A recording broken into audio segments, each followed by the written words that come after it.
오늘 우리에게 주신 하나님의 말씀은 마가복음 2장 13절에서 17절까지 말씀입니다. 신약성경 56면 마가복음 2장 13절에서 17절까지 말씀을 한 목소리로 함께 읽겠습니다. 예수께서 다시 바닷가에 나가심에 큰 무리가 나왔거늘 예수께서 그들을 가르치시니라.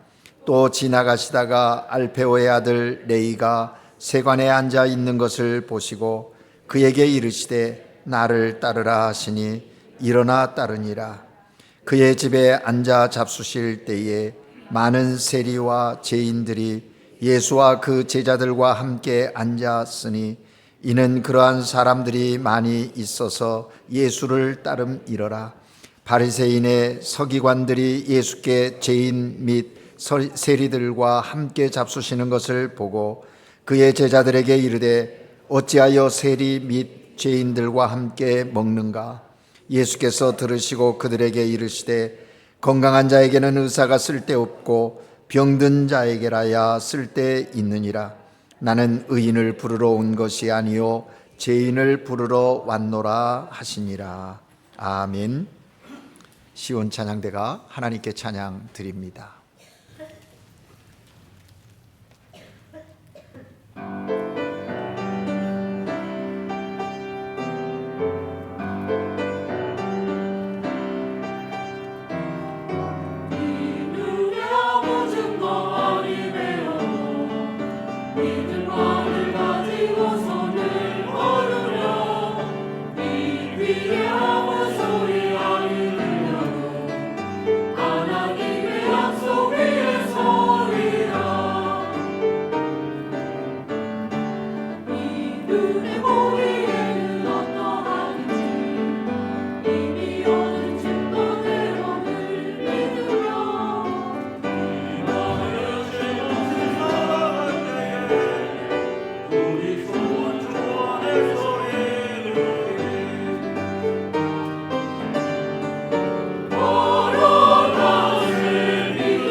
아멘.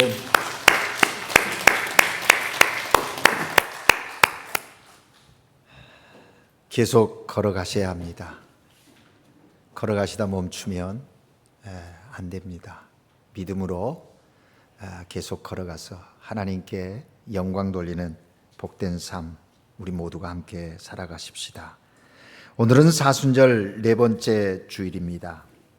사순절은 예수님이 고난받으신 기간을 기억하면서 예수님의 고난과 죽으심이 나의 죄로 인한 것임을 묵상하고, 그래서 우리의 죄를 회개하면서 경건한 신앙의 훈련을 통해서 영적 성숙을 이루는 절기가 바로 사순절이어야 합니다.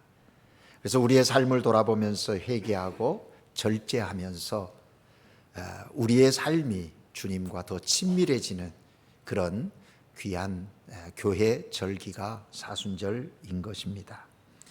오늘 사순절 넷째 주일 하나님께 예배드리는 여러분 모두에게 성령 하나님께서 허락하시는 구원의 기쁨과 하나님의 나라의 평강이 여러분 심령 가운데 충만하시기를 주님의 이름으로 축복합니다. 사순절 기간에 특별히 우리가 이제 전교인이 마가복음을 지금 묵상하게 되었습니다.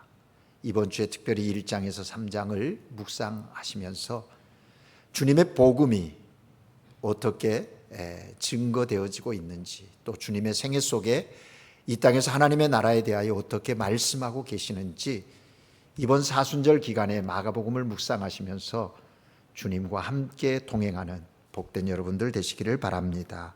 특별히 오늘 말씀은 예수님께서 제자를 부르시는 중에 레위를 부르는 그 부르심에 대한 내용이 기록되어져 있는 본문입니다.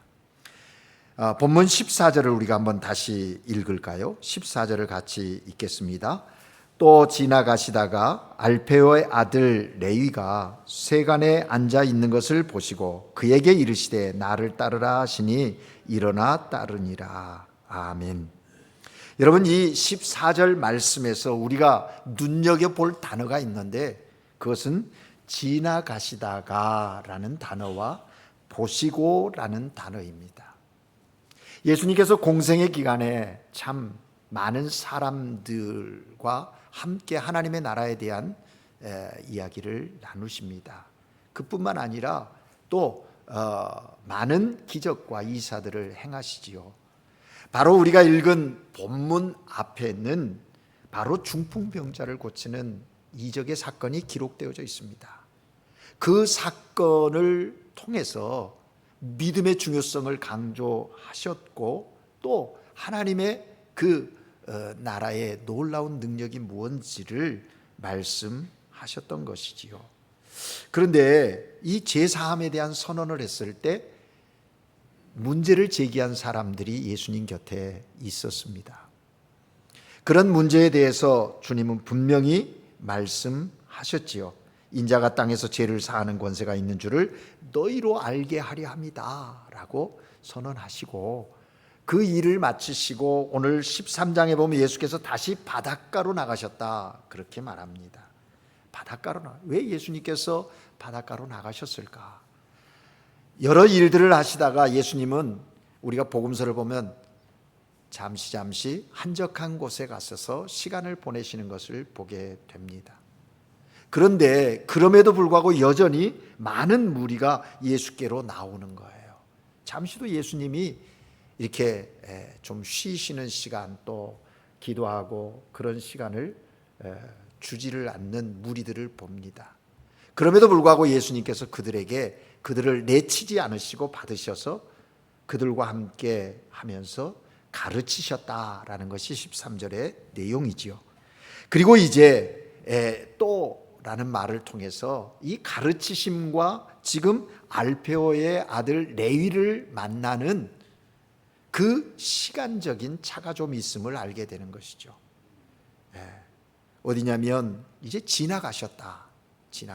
그러니까 이 바다, 갈릴리 그 바다를 지나서 나오는 중에 알페오의 아들 레위를 보게 된 것이다라는 겁니다.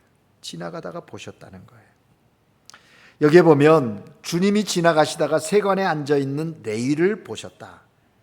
우연히 본 것이 아니라 본문의 문맥을 보면 예수님께서 의도적으로 레위를 보시고 찾아가신 것을 우리가 느낄 수 있습니다. 그냥 지나가면서 아 레위가 있구나가 아니라 보시고 그에게 가서 예수님께서 친히 말씀하시는 것을 보게 되는 것입니다. 예수님은 세리로 살아가는 레위를 내버려 두지 않으시고 직접 찾아가신 것이죠. 레위가 어떤 사람인지 그 마음이 지금 어떠한지 아마 예수님은 알고 계셨을 것입니다. 전혀 모르지는 않으셨습니다. 그래서 의도적으로 찾아가신 거예요. 그리고 예수님이 그 레위에게 말씀하시는 겁니다. 나를 따르라. 예수님께서 레위에게 나를 따르라 하는 이 시게메라는 이 말이 단순히 지금 내가 가고 있는 길 너 한번 뒤쫓아 올래? 이런 정도의 의미가 아니지 않습니까? 내가 지금 가고 있는데 또 나를 쫓아와, 이런 의미가 아니라는 것이죠. 무슨 얘기입니까? 예수님의 삶의 길을 함께 가자라는 초청일 것입니다. 그래서 이것은 명령형인 것이죠. 예수님은 레위에게 세상 사람들과 분리되어지는 거룩한 길, 예수님이 걸어가시는 희생의 길, 섬김의 길, 십자가의 길을 함께 가자고 지금 레위에게 이야기하고 있는 것입니다. 예수님께서 그에게 나를 따르라 말하니까 레위가 어떻게 반응하고 있습니까? 오늘 본문에 보면 예수님이 나를 따르라 한 그 한마디를 레위가 듣고서 일어나 따르니라, 일어나 따랐다, 그렇게 짧게 이야기를 하고 있습니다. 여러분, 우리는 이 짧은 상황에 그냥 그런 일이 있었구나, 예수님이 그렇게 말하니까 레위가 따라갔다 정도로만 이 본문을 이해해야 할 것인가? 그러면 그냥 그런 일이 있었네 정도로 되어지는 것입니다. 이 일을 통해서 오늘 나에게 뭐라고 말씀하시는지 하나님의 음성에 대한 묵상을 해야 할 필요가 여기에 있다라는 것이죠. 이 짧은 기록 안에 감추어져 있는 정보들을 우리는 들추어내야 된다는 거죠. 그것이 묵상입니다. 여러분이 성경을 읽어나가고 매일 정해진 말씀을 읽을 때 단순히 읽는 것으로만 끝나가지고 오늘 내가 말씀 읽었다, 묵상했다, 이게 아니거든요. 그 읽은 말씀 속에서 오늘 나에게 뭐라고 말씀하시는지, 그 말씀 속에 나타나 있는 상황과 사건들을 통해서 오늘을 살아가는 나에게 성령님은 뭐라고 말씀하시는지에 대하여 관심을 가지고 메디따르해야 한다는 것이죠. 묵상해야 한다라는 것입니다. 과연 주님이 레위에게 나를 따르라고 말씀하셨을 때 레위의 마음은 어떤 마음이었을까? 그 말을 듣고 레위의 마음속에 어떤 파문이 일어났을까라는 것을 한번 생각해 볼 수 있다라는 것입니다. 우리가 레위의 마음을 파악하기 위해서는 먼저 레위가 누구인지를 좀 이해하는 것이 필요하지 않겠습니까? 예수님의 제자로 부름을 받은 레위, 이는 다른 이름이 지금 예수님의 부름을 받고 따라 나서는데요, 그가 마태라는 사람인 겁니다. 그러니까 여러분, 레위와 마태는 같은 사람인데 우리가 잘 읽고 있는 복음서에 마태복음을 누가 썼습니까? 마태가 썼거든요. 그 마태의 원래 이름은 레위예요. 알페오의 아들 레위예요. 그러니까 예수님의 부름을 받은 레위가 마태복음을 기록했다. 놀라운 일입니다. 예수님의 부름을 받을 때 레위의 직업은 뭐였냐면 세리라는 사실이거든요. 그러면 여기서 세리는 어떤 사람들인가라는 것을 이해하면 지금 레위가 이 상황에서 예수님의 부르심을 받았을 때 그렇게 다른 생각하지 않고 벌떡 일어나서 예수님을 쫓을 수 있었던 그 마음의 움직임은 어디에서 비롯된 건가 살펴볼 수 있다라는 것입니다. 예수님 당시 세리들은요, 이스라엘이 로마 정부의 지배를 받고 있었지 않습니까? 그래서 로마 정부에서 세금을 추징하는 겁니다. 그런데 그 세금을 자기들이 걷어들이는 것이 아니라 이스라엘 사람들을 세워서 걷어들이는 거예요. 그러니까 로마 정부를 위해서 세금을 거두는 사람들이 세리입니다. 부과된 세금에다가 덧붙여서 그것을 세금을 걷어들여서 그 덧붙인 것을 자기들의 수입으로 쓰는 사람들이에요. 삼았던 사람들이. 그러니까 합법으로 위장한 강도와 같은, 강도와 다름이 없는 사람들이 그 당시에 세리라는 것이죠. 세리는 로마 정부를 위해서 일하고 그렇게 동족의 피를 빨아먹는 사람들이었기에 그 당시의 유대인들은 그들을 반역자로 여기고 매국노라고 이렇게 여겼던 시대라는 것이죠. 또 유대인들의 법에 의하면 그래서 세리는 동등한 국민이 아니라 죄인 취급을 하는 시대였습니다.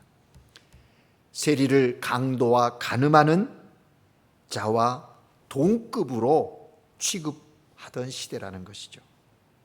그들은 공적으로 법률에 의해서 권리를 박탈당하고 천대를 받았습니다.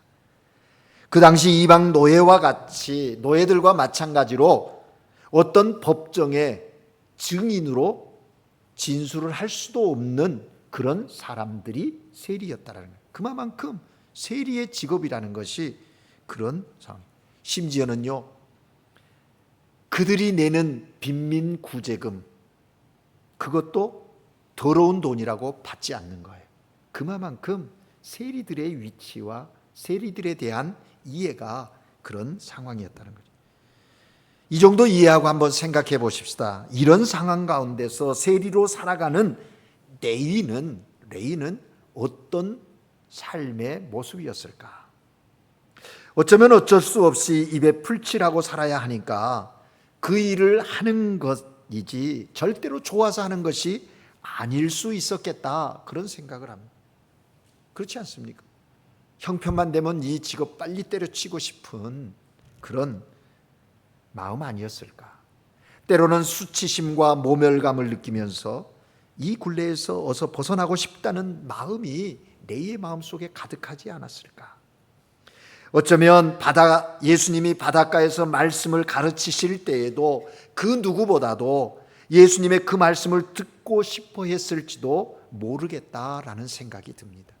그러나 예수님의 말씀을 듣고 싶어도 사람들이 죄인 취급하니 또 아무도 레위와 가까이 해주지 않으니 그곳에 갈 수도 없고 그 무리 속에 함께 있을 수도 없는 그런 사람이 레위였다라는 것입니다. 소문으로만 예수님에 대한 많은 소식을 듣게 된 거지요. 여러분 아시는 대로 가버나움이라는 이곳은 예수님께서 많은 기적을 행한, 공생애 가운데 많은 일들을 그 가버나움 지역에서 행하셨습니다. 베드로와 안드레와 야고보와 요한이 살던 고향이기도 하고요. 거기에 예수님 공생애 기간에 많은 사람들에게 가르침도 주었고 또 이적도 행한, 표적도 행한 곳이 가버나움입니다. 그런데 그 예수님이 행하신 일들이 많은 그곳에서 지금 레위가 세리로서 세관에 근무하고 있는 겁니다. 그러니 레위가 예수님을 모를 리가 없잖아요. 누구보다도 계산이 빠르고 똑똑하고 세상이 어떻게 돌아가는지, 어떤 일이 지금 일어나고 있는지 정보에 대해서 빠삭할 레위가 아니겠습니까? 그런데 자신은 사람들에게 죄인 취급받고 친구도 하나도 없는데 정녕 예수님은 그 가버나움 지역에서 사람들이 죄인 취급하는 그 사람을 가리지 않고 기적을 행하시는 예수님의 말씀을 듣고 그 예수님의 행적을, 이야기를 들으면서 그런 마음이, 예수님 얼굴 한 번만 봤으면 좋겠다, 뵙고 싶은 그런 마음이 레위에게도 있었지 않았겠습니까? 그런 레위가 지금 세관에 앉아 있는 거예요. 그런데 그 예수님이 레위에게 왔다는 거예요. 이건 놀라운 일 아닙니까? 여러분 여기서 다시 한 번 더 레위 자신의 그 마음 상태를 좀 생각해 보려고 합니다. 레위가 자신의 모습을 볼 때 얼마나 부끄럽고 초라했겠습니까? 예수님 앞에 도무지 나갈 수 없고 예수님의 말씀을 듣는 군중들 틈 속에 낄 수도 없다라고 하는 자신의 형편과 처지를 생각할 때 정말 속상하고 낮은 자존감에 신음하고 있었을 법합니다. 왜 레이에게도 진리에 대한 갈증이 없겠습니까? 또 이렇게 살면 안 되겠다, 이렇게 사는 것이 바른 삶인가 하는 그런 고민도 그에게 있었을 거예요. 그래서 때로는 그 진리에 대한 갈증으로 인해서 뭔가를 더 열심히 해보겠다고, 또 때로는 이렇게 살면 안 되겠다라고 하는 그 회의 속에서 절망감에 사로잡혀 있을 법한 그 아닙니까? 레이라는 이름이 가지고 있는 의미가 있습니다. 그건 뭐냐면 제사장 레이 지파 그 부모가 아마 너는 하나님의 뜻, 이런 알페오가 그래서 그렇게 지어주지 않았을까요? 그런데 제사장으로 성전에 봉사하면서 섬기지는 못할지언정 셀이라는 죄인의 이름으로 자신의 이름이 먹칠되고 있는 것을 볼 때 정말 부끄러움도 있고 자괴감도 없지 않아 있었겠다, 그런 생각을 해보는 거예요. 그런 상태에 있는 레이에게 주님이 찾아오셨어요. 주님이 찾아가셨어요. 여러분, 주님은 찾아오시는 주님이에요. 여러분이 주님을 찾아가셨습니까? 여러분이 주님을 만나셨습니까? 주님이 우리에게 오셨어요. 놀라운 것은 예수님이 레이의 그런 마음을 아셨다라는 것입니다. 사람들은 아무도 알아주지 않았는데, 알아주는 이가 없는데, 아무도 그를 이해해 주려고 하지 않았고 아무도 관심을 가져주지 않고 있는데, 그래서 경멸과 멸시의 시선을 가지고 레이를 바라보고 있는데, 예수님은 지금 레이에게 다가오셔서 사랑이 가득한 눈으로 레이를 바라보면서 나를 따라와라, 그렇게 말씀하신 거예요. 거부할 수 없는 예수님의 그 부르심 앞에 레이는 응답을 한 거예요. 자리에서 일어났다라는 거예요. 세관에서 일어나서 이제 셀이라고 하는 굴레, 그 과거의 오욕과 상처에서 일어나 예수님을 따르게 돼요. 그래서 그 이후의 이름이 레이라 불리기보다는 마테라고 불리워지는 거예요. 여러분, 예수님의 제자의 시몬이 예수님을 주로 고백한 후에 베드로, 페트라라고 하는 베드로로 불리워지는 것처럼 이렇게 레이가 마테로 바뀌어지게 된 겁니다. 여러분, 예수님의 제자들의 부르심의 그 내용들이 성경의 여러 곳에 복음서에 기록되어져 있는데, 예수님의 제자로 부름을 받을 때 어쩌면 레이가 가장 부끄러운 모습 가운데서 예수님의 제자로 부름을 받은 것 같아요. 그냥 이렇게 보면 그렇지 않습니까? 그런데 예수님의 부르심의 레이의 이 결단은 다른 어떤 제자들보다 위대한 결단이었다라는 것입니다.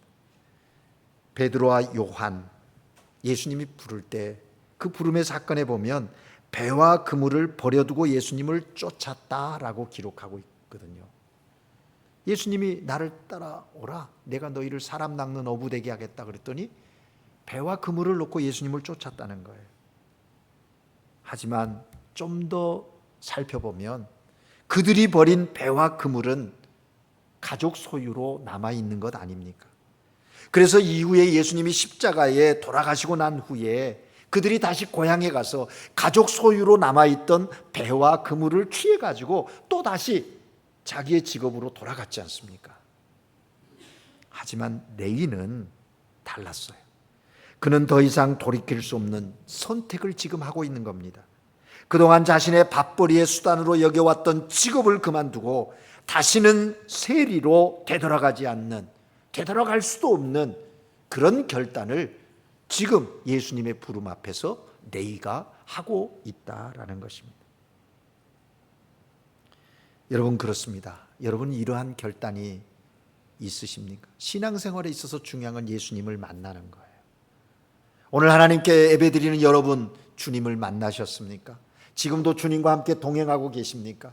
많은 사람들이 신앙생활 한다고 하지만 참된 신앙생활보다 종교에 매여 있는, 아니면 사람들과의 관계 속에서 그냥 교제하는, 그러다 보니까 어쩌다 보니까 저 사람 믿음이 있는 줄 알고 교회가 실수하기도 하고 사람들이 인정해서 어떤 교회의 일을 맡아서 하긴 한다는 거죠. 그러나 참된 그리스도와의 만남 속에서 구원의 기쁨과 감격이에요. 그런 줄 알았는데 어느 한순간에 가니까 예수 믿는 구원받은 자의 모습은 온데간데 없고 자연인의 모습이 드러나는 안타까운 일이 우리 가운데 있다라는 거. 훈련되어지지 않으니까. 예수님을 만나고 구원함을 받았으면 신앙의 훈련을 해야 되거든요. 그래서 언어도 신앙의 언어가 있는 거예요. 세상에서 쓰는 말 그대로 다 쓰는 게 아니에요. 네.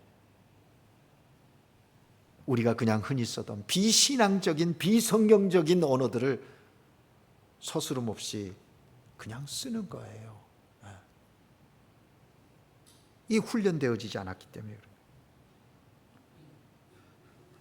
여러분, 예수님이 세리라고 하는 죄인을 제자로 삼으셨다는 것은 그 당시 상황으로 보면 대단히 충격적인 일이에요.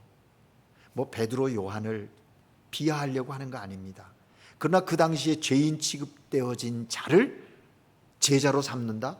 여러분이 선생님이라면 내 제자를 삼을 때 그런 사람 삼겠어요? 오늘날 회사나 어떤 기업에서 사람을 채용하려고 하면 자격 기준이 얼마나 높습니까? 까다롭지 않습니까?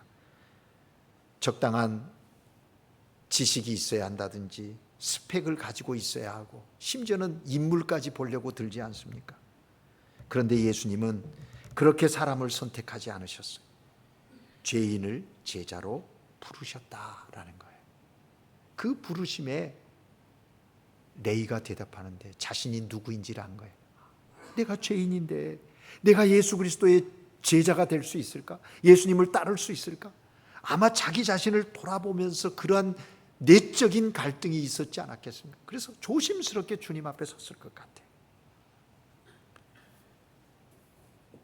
사랑하는 여러분, 오늘 이 아침에도 주님은 우리를 부르고 계십니다.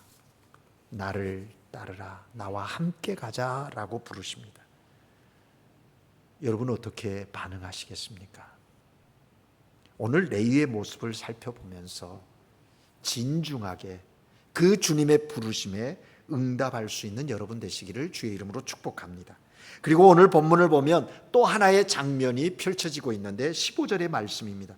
그 집에 앉아 잡수실 때에 라고 말하죠.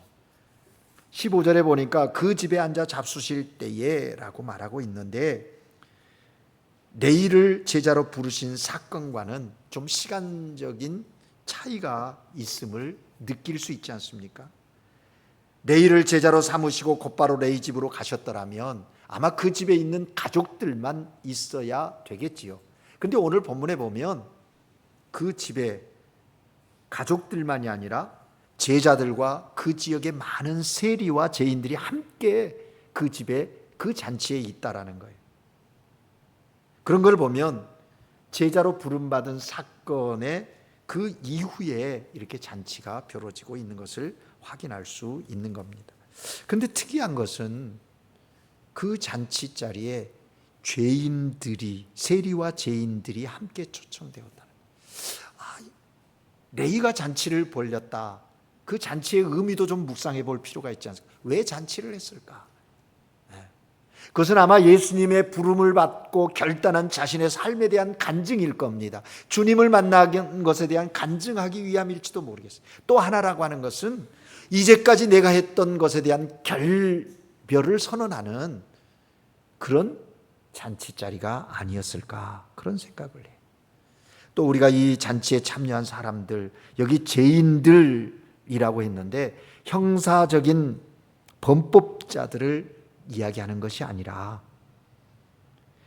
바리새인과 서기관 전통에 따르지 않는 세속적 가치를 가리키고 있는 그런 모습이죠. 그러니까 그들이 생각하는 죄인들이에요.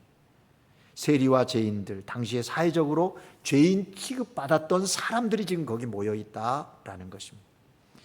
본문 15절 하반절에 보니까 그러한 사람들이 많이 있어 예수를 따르미러라. 예수를 쫓는 이들이 그 무리 중에 그런 사람들이 많았다라는 거예요. 이렇게 사회적으로 소외되고 정죄받던 사람들은 죄인의 벗이 되어주고 죄인을 구원하러 오신 예수님으로부터 큰 위로를 받았기 때문에 예수 곁에 늘 있는 거예요.